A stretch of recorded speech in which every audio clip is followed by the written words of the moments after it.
no mundo atual em que vivemos. Todos sabemos, por mais indouto que sejamos, sabemos que o Espírito Santo é a terceira pessoa da Trindade. E como o Pai e o Filho, o Espírito Santo tem uma função específica. Glória a Jesus. O Pai não invade as prerrogativas do Filho, que não invade as prerrogativas do Espírito Santo, e o contrário também é verdadeiro. O Espírito Santo não invade as prerrogativas do Deus Filho, que não invade as prerrogativas do Deus Pai. É um Deus triuno, glória a Jesus, mas cada um com as suas atribuições específicas. E Jesus apresenta o Espírito Santo para estar com a igreja como o outro, mas não outro de outra espécie, outro de mesma essência, não outro de outra espécie ou de outra origem, mas outro da mesma espécie. Ele usa a palavra grega allos, outro do mesmo tipo, da mesma essência.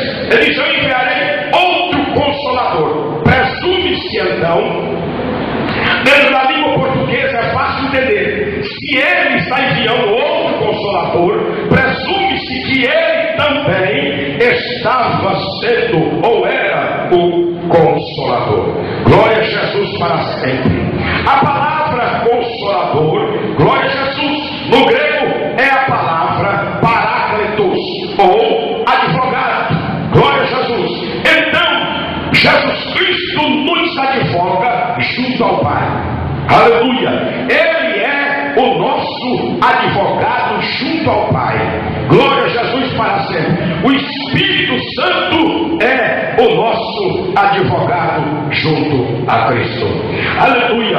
O Deus eterno, aleluia, enviou a Jesus Cristo para advogar a nossa causa junto a Ele. A Bíblia nos informa, glória a Jesus para sempre, na carta que Paulo escreve aos Romanos, no capítulo 8, ele diz assim, glória a Jesus, ele diz assim: também o Espírito semelhantemente nos assiste em nossas fraquezas, porque não sabemos como convém orar, mas o mesmo Espírito intercede por nós sobremaneira com gemidos inexprimíveis. Sabe o que ele está falando? Ele está falando que ele é o nosso ajudador junto ao Senhor Jesus Cristo. Jesus então, em João capítulo 14, versículo 16, diz assim: eu enviarei outro Consolador para que fique convosco para sempre.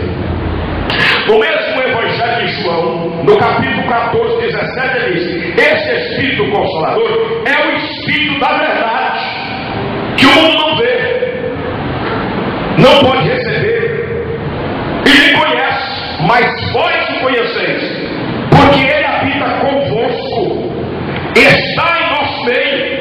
Mas ele diz mais além: ele estará em vós dentro. Quando a respeito da promessa de Jesus, a respeito da vida de Jesus, lá no livro de Isaías,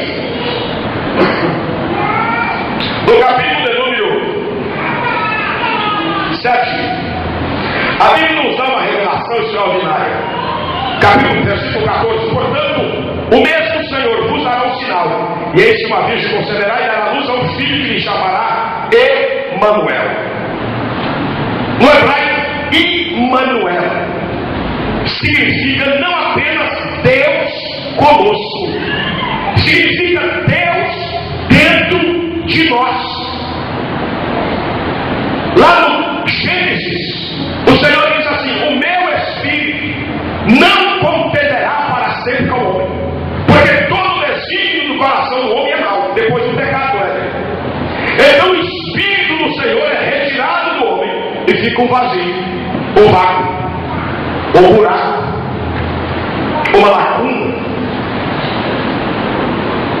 Então, quando é feita a promessa da vida de Jesus, ele diz: que ele enviaria Emanuel, Deus conosco. Mas a palavra Emanuel no hebraico original significa Deus conosco, mas também significa Deus dentro de nós. Significa que com a vinda de Jesus, o Espírito do Senhor que foi retirado do homem após o pecado lá no Éden, é devolvido ao ser humano com a vinda de Jesus. E para corroborar com isso, o Senhor Jesus diz: eu enviarei o Espírito Santo para estar convosco para sempre.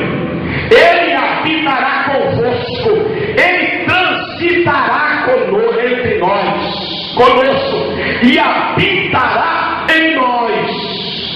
Por isso que Jesus disse para Nicodemos: é necessário você nascer de novo, nascer da água e do Espírito. Quando nós nascemos do Espírito, significa que o Espírito assoprou sobre nós vida, e vida com abundância. Significa então que o Espírito de Deus passa a fazer morada em nós. O apóstolo Paulo, na carta que ele escreve aos Coríntios e aos Tessalonicenses, ele diz que nós somos templo de habitação do Deus vivente. Glória a Jesus para sempre. Se o Espírito Santo habita em nós, com que propósito? Para quê? Para estar estagnado? Não, senhores.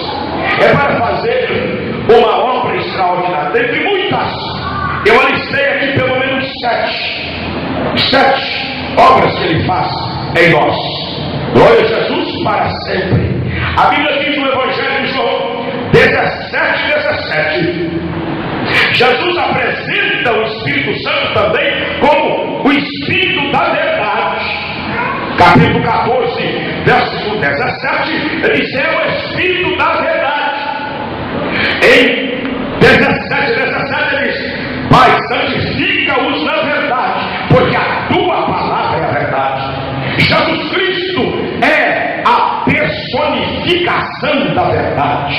O Espírito Santo de Deus é a personificação da verdade. Aleluia! Jesus Cristo é a plena manifestação do amor de Deus entre os homens. Jesus Cristo é a plena personificação e manifestação da misericórdia de Deus entre os homens e para com os homens. Jesus Cristo é a plena manifestação da graça, favor merecido de Deus entre os homens e para os homens. Glória a Jesus para sempre. Sabendo desta verdade, aleluia, o Senhor Jesus Cristo é justiça de Deus para nós. Por quê? Porque é Ele quem nos justifica. Será que é verdade isso? Na carta aos Romanos, capítulo de número 15, a Bíblia diz, melhor dizendo, capítulo 8, a partir do versículo de número 34: quem nos condenará? É Cristo quem morreu, ou antes quem ressuscitou, o qual está à direita de Deus e que também intercede por nós. Quem nos separará do amor de Cristo? A tribulação, angústia, perseguição, fome, nudez? Ele diz assim: estou bem certo, no versículo 38, que nem a vida, nem a morte, nem anjos, nem principado, nem coisas do presente, nem do porvir, nem as os poderes, nem altura, nem profundidade, nem qualquer outra criatura poderá nos separar do amor de Deus em Cristo Jesus. Jesus Cristo é a plena manifestação da justiça de Deus entre nós, porque Ele nos justificou. E para garantir que nós continuássemos sendo justificados, na ausência dele fisicamente, porque cumpriu a sua tarefa vicária na terra, ele disse: Pai, está tudo consumado, e nas tuas mãos eu entrego o meu Espírito.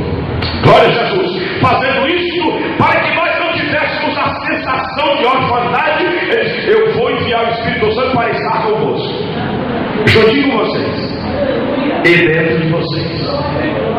É por essa mesma razão, parece até meio paradoxal, em capítulo 14, versículo 21, ele diz assim: aquele que não guardará a minha palavra, o meu Pai não fará, e viremos para ele fazer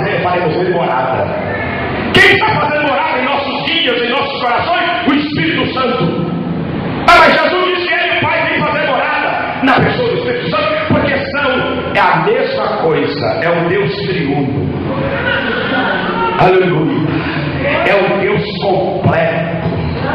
Glória a Jesus para sempre. Não é um Deus de três partes, em três partes. É um Deus completo e complexo. Aleluia. Então vamos verificar para que nós tenhamos uma igreja avivada, sejamos uma igreja avivada que impacte a sociedade. Eu me lembrei do episódio 1905 na Rua Azusa, nos Estados Unidos. O grande avivamento pentecostal na América.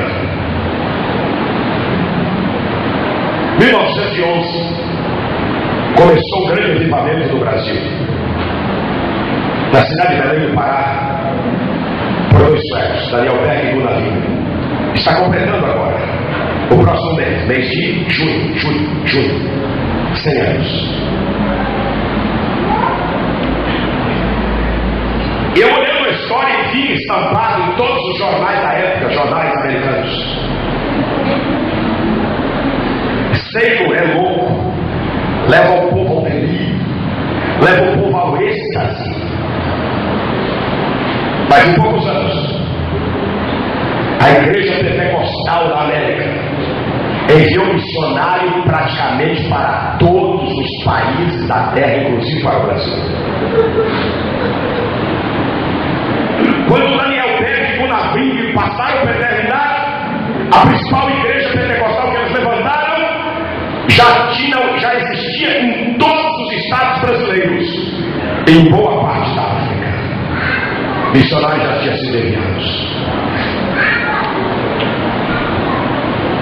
Igreja avivada é uma igreja que impacta a vida dos seus circunvizinhos.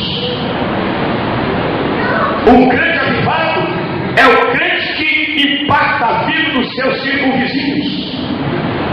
As pessoas podem olhar para você e dizer assim: você não sabe falar de outra coisa, não?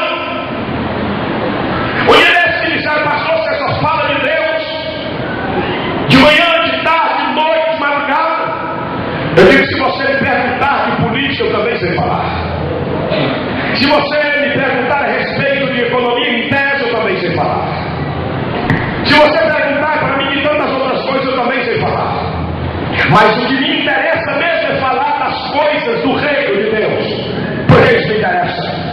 Ele diz: mas isso não fica meio alienado, não te torna um homem alienado. Eu digo: qual melhor, ser alienado do Deus vivente, ou ser uma bolinha de ping-pong nas mãos do diabo? Ele havia me convidado para almoçar com ele. Isso é uma autoridade. Eu perguntei para ele assim: deixa eu te fazer uma pergunta. Você está incomodado que eu estou andando com a minha Bíblia? Está incomodado que dentro do seu carro eu só falo das coisas de Deus? Você convidaria um alienado para almoçar com você? Ele disse: jamais. Eu digo: então você acabou de mentir, porque você acabou de convidar um alienado do Eterno. Mas você não é alienado, você acabou de dizer que eu sou. Mas eu prefiro ser alienado de quem tem poder no céu, na terra, no mar, do que ser alienado de bola de ping-pong e arma na mão do diabo.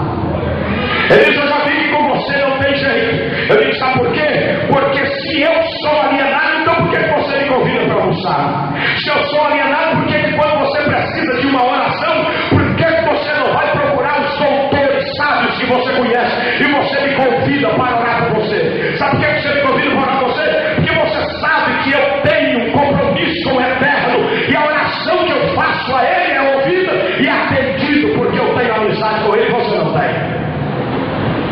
Igreja avivada tem que incomodar quem está à sua vizinhança, tem que perturbar. A Bíblia diz no livro do profeta João: perturbai os moradores da terra com a trombeta. A trombeta do avivamento é a palavra do Senhor, pregada com autoridade e com poder, com sinais e maravilhas para a glória do nome do Senhor e para suprir as carências do povo. Porque o Evangelho é pleno, o Evangelho não é pela metade. Então vejamos o que o Espírito de Deus, qual é a sua missão na vida da igreja? Em primeiro lugar, Ele veio para estar conosco para sempre. Jesus afirma isso em Mateus 28, 20. Eu estou convosco todos os dias, até a consumação do século. Como? Na pessoa do Espírito Santo. Eu estou convosco não é de vez em quando, é sempre. A Bíblia diz no capítulo 16 de Marcos 20, que os discípulos, Jesus denuncia o assunto ao céu, os discípulos saem pregando a palavra. A Bíblia diz que o Espírito do Senhor, o Senhor saiu cooperando com eles e firmando a palavra com os sinais que se seguiam. Igreja Avivada é isso. As pessoas se interessam por ela. Eu conheço uma igreja em Portugal, em Lisboa, uma grande igreja que eu estive ministrando por lá, e eu ouvi um testemunho. O homem casado, a sua esposa, também portuguesa, veio ao Brasil para um trabalho profissional, chegou aqui, conheceu um outro homem e não voltou mais para o seu marido. Ele ligava para ela sempre evitando, até que ela abriu o jornalismo. Encontrei um outro homem no Brasil. Ele comprou um revólver e comprou passagem para vir ao Brasil matá-la. 2 anos antes ele havia saído ou entrando na estação de metrô. Alguns jovens daquela igreja estavam evangelizando na porta da estação. Entregam um convite para ele. E aquele jovem diz assim: a nossa igreja é a igreja do milagre. Quando você for à nossa igreja e você não esquecer o endereço, é só chegar nessa estação de metrô por aqui e perguntar: aonde fica a igreja do milagre? Todos conhecem. 2 anos se passaram. Ele agora está de passagem comprada para vir ao Brasil, matar a mulher e o amante e voltar no mesmo dia para Portugal. Ele fez um tipo de estojo para a arma que não era detectada pelo raio-x no aeroporto. Veio tudo preparado. No dia que era para ele embarcar, no dia seguinte, no dia anterior do embarque ao Brasil, ele ouve uma voz dizendo, é muito desesperado: vai na igreja do milagre. Vai na igreja do milagre. Vai na igreja do milagre. Ele dava uma volta para lá e para cá, pastor Heber, e aquela voz incomodando: vai à igreja do milagre. A sua solução está lá. Ele diz: mas eu não sei onde é a igreja do milagre. Ele diz: vai à igreja do milagre. Procure naquela estação de metrô a igreja do milagre. Ele volta pela manhã, no domingo, naquela estação de metrô, e ele começa a caminhar à minha volta e começa a perguntar às pessoas: você já ouviu falar da igreja do milagre por aqui? E algumas pessoas perguntam: por quê? Eu preciso ir nela. Aí diziam: tem uma igreja ali. Eles dizem que é a igreja do milagre. Ele diz: então é nessa igreja que eu tenho que ir. Ele chega lá e pergunta: procure pelo pastor Hudson, Igreja Assembleia de Deus. Procure por pastor Hudson. E ele leva a passagem nas mãos. Ele volta ao Brasil e leva a arma. Chega e procura quem é o pastor dessa igreja. Eu preciso dizer uma coisa para o senhor. Já estava na hora do culto, começando o culto. Eu vim aqui porque uma voz falou comigo desde ontem: vai na igreja do milagre. Ele contou o que ele iria fazer no Brasil. Pastor Hudson, ora por ele. Ele jamais deixa a arma no ponto da igreja. E o Senhor o salvou. E o Senhor o libertou daquela agonia. Igreja Avivada impacta a vida das pessoas. O que você fala hoje, daqui 1 ano, daqui 2 anos, daqui 10 anos, as pessoas se lembram. Agora, se você falar como se você estivesse comendo pipoca na frente da televisão,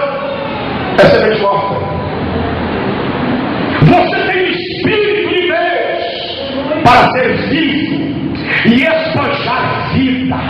Jesus Cristo diz: eu vim para que tenham vida e a tenham em abundância. Aleluia! Só pode comunicar vida quem a tem em abundância. Quem tem vida medíocre não tem nem mesmo para si, mas quem tem vida e vida com abundância pode compartilhar com tantas suas pessoas à sua volta. Vocês estão entendendo esse negócio? Pode abrir a boca e exaltar o nome do Deus que fez o céu e a terra. Araxere na Súria cantorou, Alibaraxere de Canarabaios. Eu estou sentindo a presença do Eterno muito forte aqui esta noite de novo. Aleluia! A Jebenesse, a Lamarcarrache, que a Sura vai. Glória a Jesus para ser. O Espírito Santo está entre nós, mas Ele não quer ficar estático dentro de você. Ele não quer ficar como uma múmia dentro de você. Ele quer se mover dentro de você. Alaxere de Calassúria. Ele quer se mover sobre você para usar você como instrumento extraordinário nas mãos dele para conquistar vidas para o seu reino. Aleluia! Aleluia! Não tem ninguém melhor do que outro na igreja.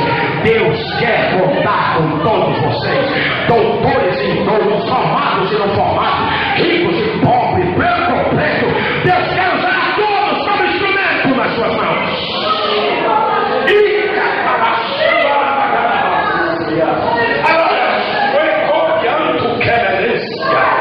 Aleluia! Uma das tarefas do Espírito Santo é estar conosco todos os dias. Aleluia! Louvado seja o nome do Senhor para sempre.